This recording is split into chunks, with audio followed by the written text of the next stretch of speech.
What's going on, y'all? It's King G with the Really Dope Podcast.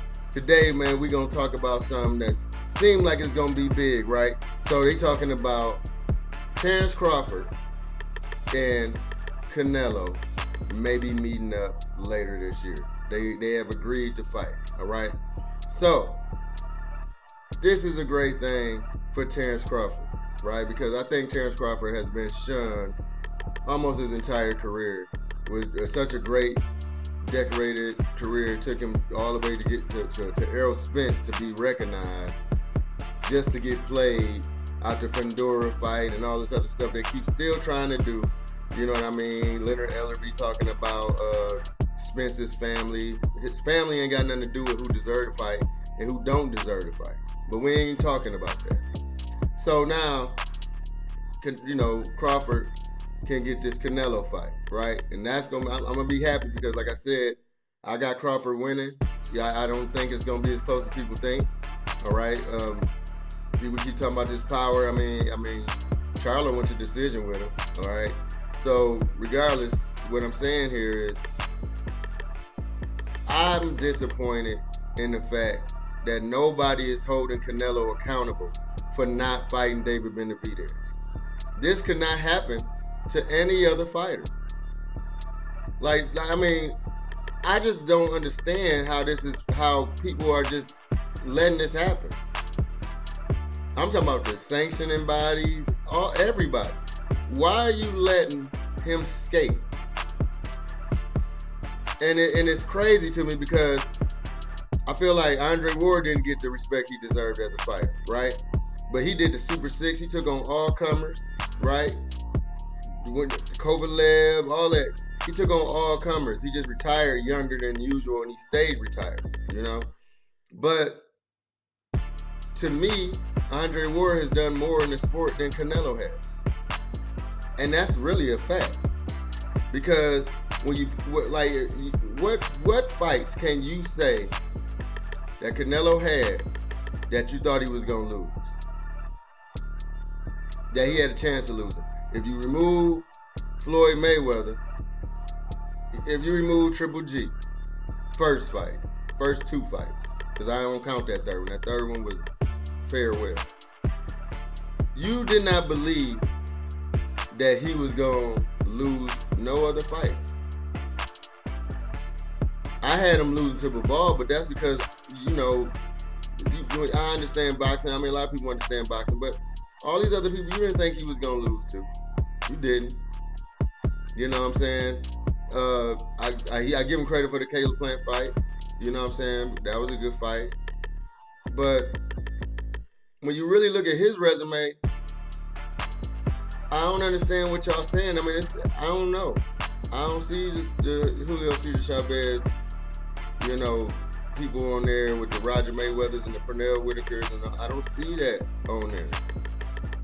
You know what I'm saying? And to make it seem like he should be able to just ride off in the sunset just because he has so many fights. But you got to realize, by the time he even got to Floyd Mayweather, he already had 43 fights. He had more fights than Floyd when he was 23.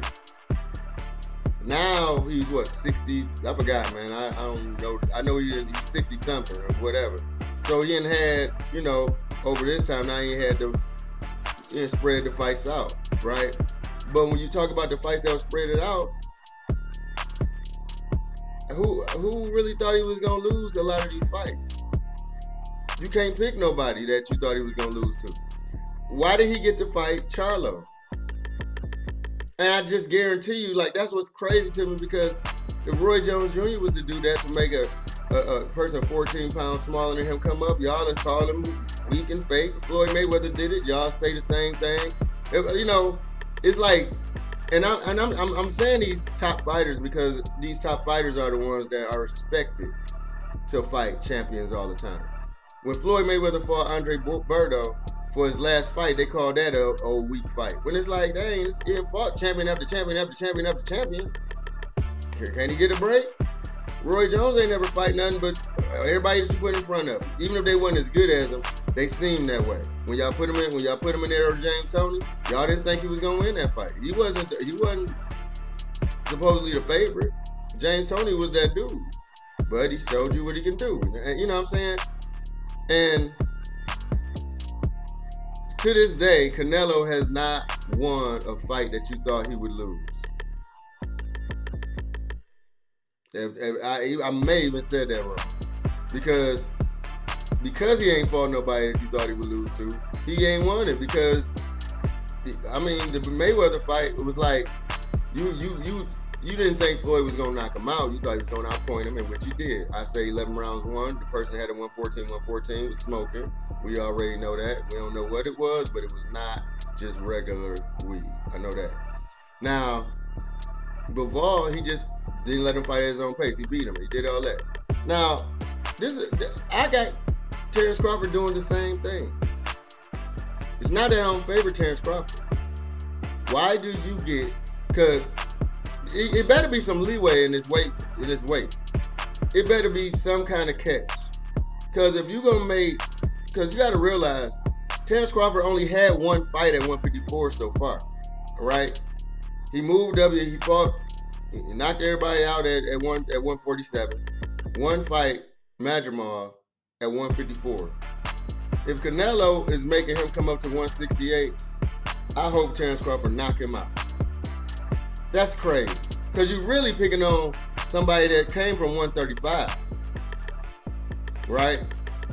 You was always 150 something. Even in the beginning of your career, you came in at like that. You wasn't never that small. Now you got somebody that's naturally 135, just got the skills, and you're gonna make him come up to 168. You ain't gonna do like a 162 where y'all can kind of meet somewhere in the middle. He got to come all the way up to 168. If you want to fight me, you know, you can fight me. But yet Canelo talking about something he haven't seen anybody on Crawford's record to prove that he's worthy of the fight. What are you talking about?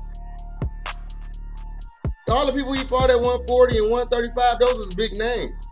When he took the Breeders' Prescott fight on the 2 weeks notice and knocked this guy out, that's the guy that knocked out Amir Khan in the first round. I mean, everybody, he fought all these names. Then he went to 147 and fought everybody he could. But once again, we had this different sides of the street stuff that really shouldn't be in boxing. But that's what happened. But what make your resume so much better than Terence Crawford? Okay, you say the only fight he got on there is Errol Spence. So the only fight you got on there is Mayweather and Bivol, and you lost them both.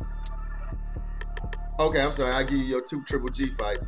So you want to know? So you 2-2 in big fights. All your other fights ain't really do all of that. I mean, yeah, they always gonna sell out because Mexicans support Mexicans. So I get that. You're gonna sell out, but don't make it seem like your resume was doing so much better than Terence Crawford's, or you fought so many much better fighters than Terence Crawford, because it's not true.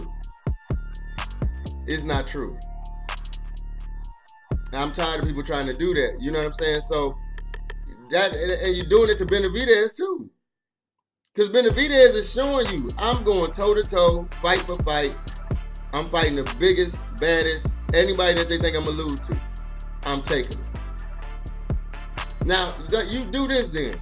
Since you don't want to fight David Benavidez, fight David Morrell then. See, so, you know what I'm saying? Something that people want to actually see.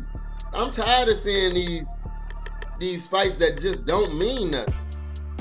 Like I already know who gonna win this fight. I already know who gonna lose this fight. Like a lot of your fights, the only chance that your opponent has is a puncher's chance. Not even a puncher's chance, but a lucky shot.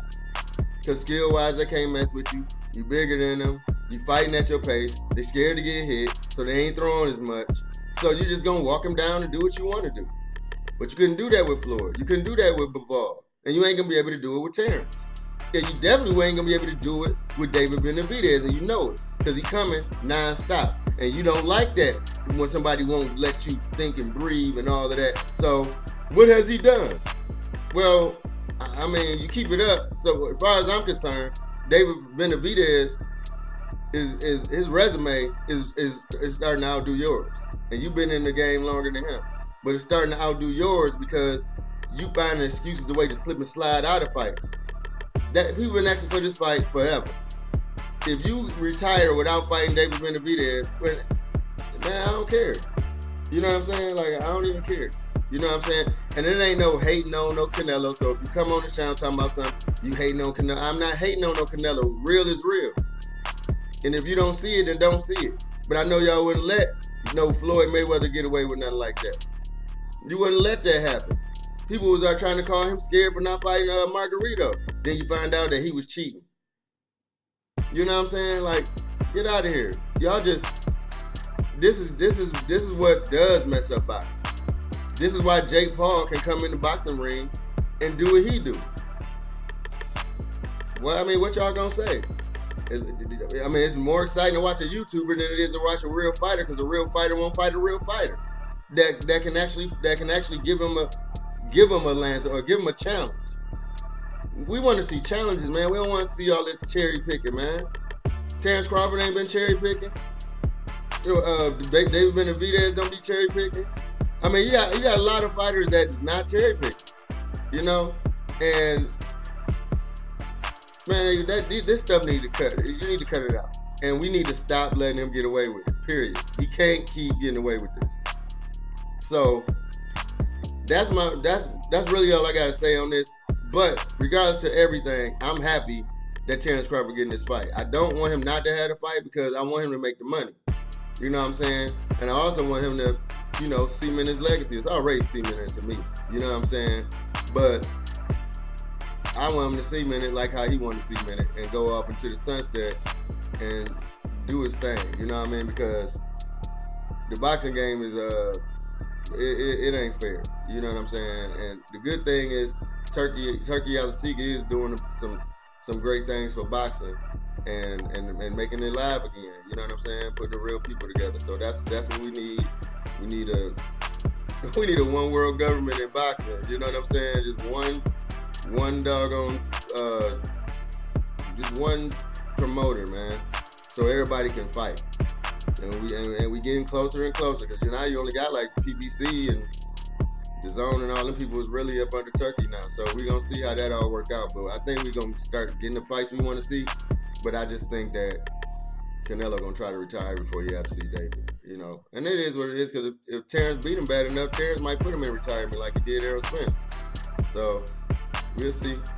But with that being said, it's your boy King G with Really Dope Podcast, and I'll see you in the next video. Peace.